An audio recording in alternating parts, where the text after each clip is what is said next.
Hello, this is Friendly Cat, and we have a Romanian adventure today.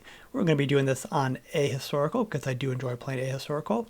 We've got a few Romanian achievements, both neither death nor dishonor, and death or dishonor or cake, which require us to own cores of our neighbors, and another one requires us to not lose any provinces and control either Moscow or Berlin by January 1942. So not too bad. One of the first things we want to do, because we've got some manpower requirements with our focuses, we're going to create a division template and do the best we can to ensure that it's kind of like a dummy division template. It can hold manpower, but it won't keep up equipment. And so then when we get those taken care of, we want to make sure that we build divisions around that, and then launch small 6-widths, and then eventually convert the 6-widths into the larger dummy divisions, and that will help us meet those manpower requirements. Oh, Germany's gone fascist. That's really good. We like to see a fascist Germany. Then fascist Germany tends to attack other nations, which makes it that much easier for us to expand during the run. With our first 100 political power, let's take improved worker conditions. You're going to see me take that a lot. I do really appreciate stability. And we're going to continue to work on building up those dummy divisions. After we get that focus that reduces the political power of advisors, we're going to take the improved political power advisor and then start down Balkans dominance. We will be not taking that research slot. We want to immediately go after the Balkans. And our next 75, 76 political power, let's take the offense advisor. Again, we've got a political power bonus, I guess, or cost bonus. Before we head on to Puppet Bulgaria, and I'm choosing Puppet Bulgaria first because I want to get to Yugoslavia. And there's a couple events here that have, I guess, more or less binary choices, one choice or the other, as we increase conscription. So Puppet Bulgaria could result in them puppeting to us, or it could also result in them wanting to attack us. Our division templates will be the usual 25 with Marines with 3 lines of line artillery, and eventually I'll add a medium tank to the front for our 27 with assault. In this case, we got Bulgaria submits. If they'd chosen to not submit, we would have just conquered or taken them over. Now we move on to divide Yugoslavia, and I'm doing divide Yugoslavia before Hungary, and we're going to see that in a little bit, but part of that is so that Hungary can help us. Ooh, Dominion breaks with the crowns. There's no more allies. I think this means the UK is going non-aligned. When they go non-aligned, they tend to want to join the Axis. We like that. That's really good for us. We will definitely join the anti-communist crowd. Let's become friends with Germany.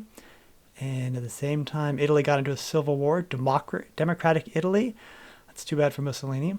Now the Yugoslavia minigame, we want to invite both Italy, which on historical would help you out, and then Hungary, and then we need to click for about 20 political power, and at least somebody has to click each of these different states. And so we invite Hungary so that, in theory, there are less total clicks necessary. And when that game completes, we're also going to go after Hungary, ask them to be non-aligned, or ask them to be our friend, I guess. They are defiant while Yugoslavia folds. It doesn't really matter which one of these turns out. If Yugoslavia doesn't fold, they want to go to war, we'll attack them. If Hungary wants to be our friend, that's fine. They can be puppeted. But in this case, they want to go to war with us. We're going to head on to split Yugoslavia next. Our usual tank division, it's interwar, but does just well for us. And you might think, oh, good, we gave Hungary extra borders. They're like that much more powerful. They can't even guard their own border. So giving them a little bits of Yugoslavia just makes it that much easier for us to just run right around their army and relatively quickly capitulate them as we prepare for Czechoslovakia. And we get all their land anyway during the peace conference, so let them, take Yugoslavia during the Yugoslavia event. That's fine. Now into this event, okay, Germany says, yeah, we're on board with you, Romania, but Czechoslovakia said no, which means we have war goals against Czechoslovakia. Both we do, and we're guaranteed by the French, and Germany does, and they, of course, are not guaranteed by the French. So when we go to war with Czechoslovakia, we need to be prepared to pull in that democratic Italy and that fascist Italy, because fascist Italy may join the Axis. I just know that from prior runs, historical runs. So we go to war with Czechoslovakia, but France is not pulled in because they guarantee Czechoslovakia and us, and we're able to run right around. Now, I'm not quite able to meet the extensive conscription requirements. I've got too many divisions on the field, and sometimes this happens, so then you just need to start deleting some of those dummy divisions, or any divisions you have, 2 at a time, until you finally have few enough divisions to be able to go up your conscription. We don't have the manpower requirements for puppet Greece, so let's pick up the research slot while we wait to kind of re-manpower up, and that's fine. Okay, since Germany has now declared on Czechoslovakia, that pulls France into the war. If the Allies were still around, this could be problematic. I mean, we'd still work through it, but it'd be problematic. But with the Allies gone, France can't help Czechoslovakia, and they're not going to be able to help each other either. But we're racing as fast as we can into Czechoslovakia to take them out as best we can. And sure enough, Mussolini joins with the Axis. And so this is quickly becoming a mini world war, I guess a European war.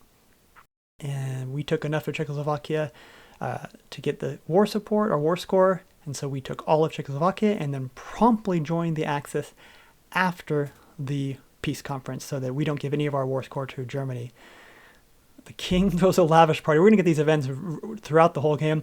I like this guy. I kind of like throwing a giant party as we about to embark on major wars or in the middle of wars. Good job, buddy. That's my kind of king.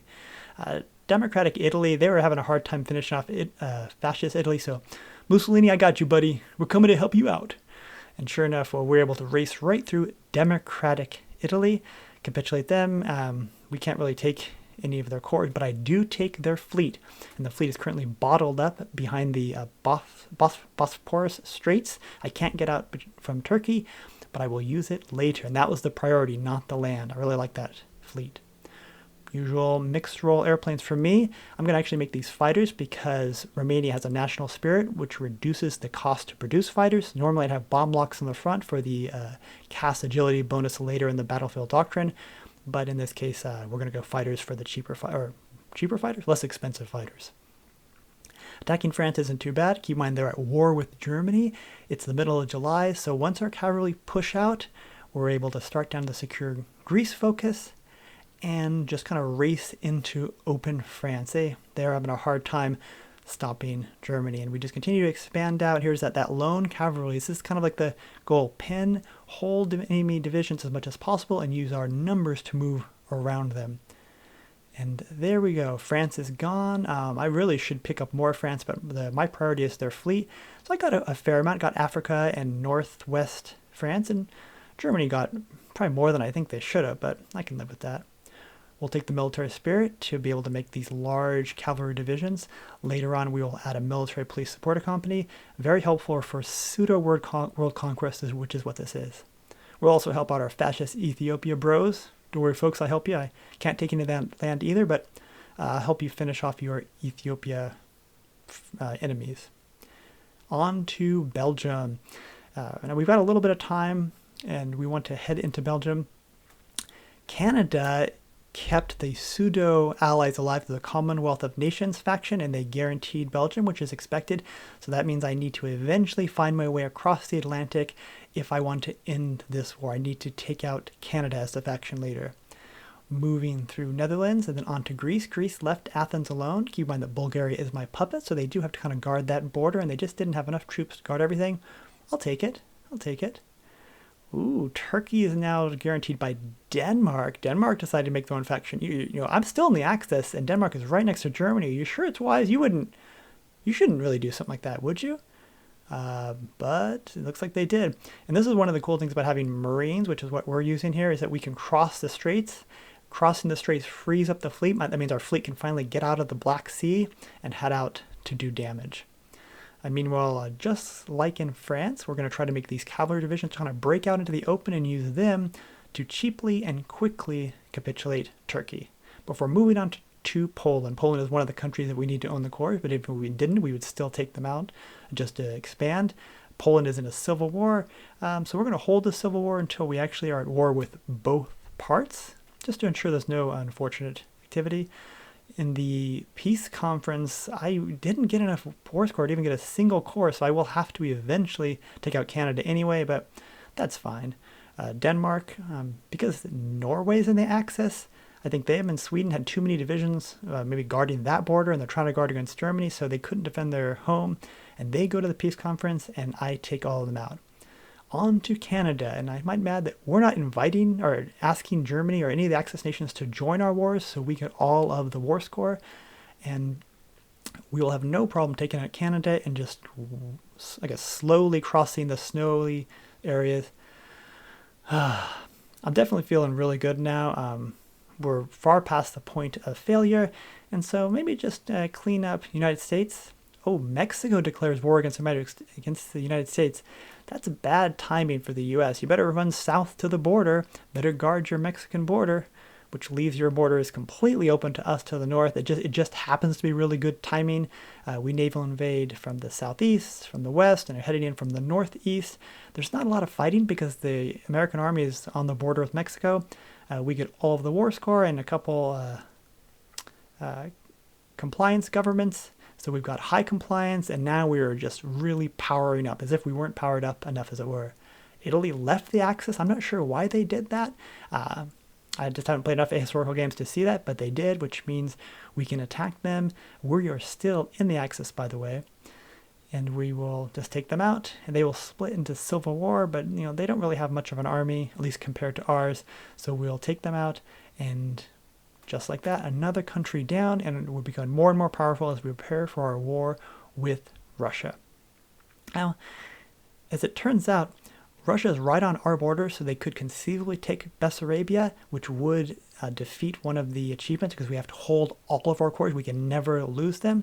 So that's why we've been taking such a slow run, making sure we're really, really powerful as we prepare to take on Russia. The Soviet Union had declared war on Germany, so Germany pulled in all sorts of their Axis friends. The king throws another party. That's right, you're my guy. You're my king. I support all your parties. We're in the middle of major wars, and that's probably the equivalent of like a U.S. A really big party at this time in the war. We'll continue to push on through. Russia really can't do... actually, they hold off pretty well, but they can't do much against the combined might of the Axis and everyone else. At this point, it's a whole... basically, Romania, Germany, and Great Britain all fighting Russia by themselves. I'm now fighting my old fascist Ethiopia bros that I helped so long ago because they were puppets of Italy.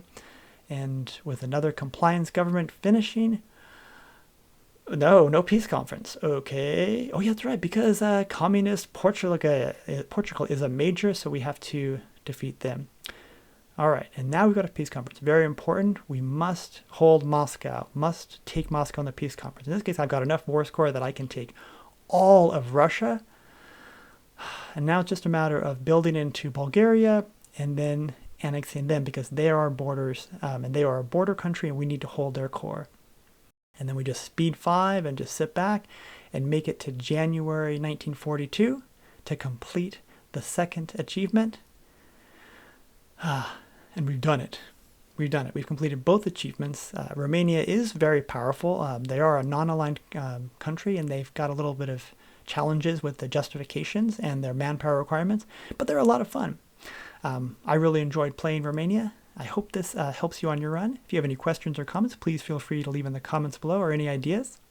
I hope you have a great day. Thank you very much for watching.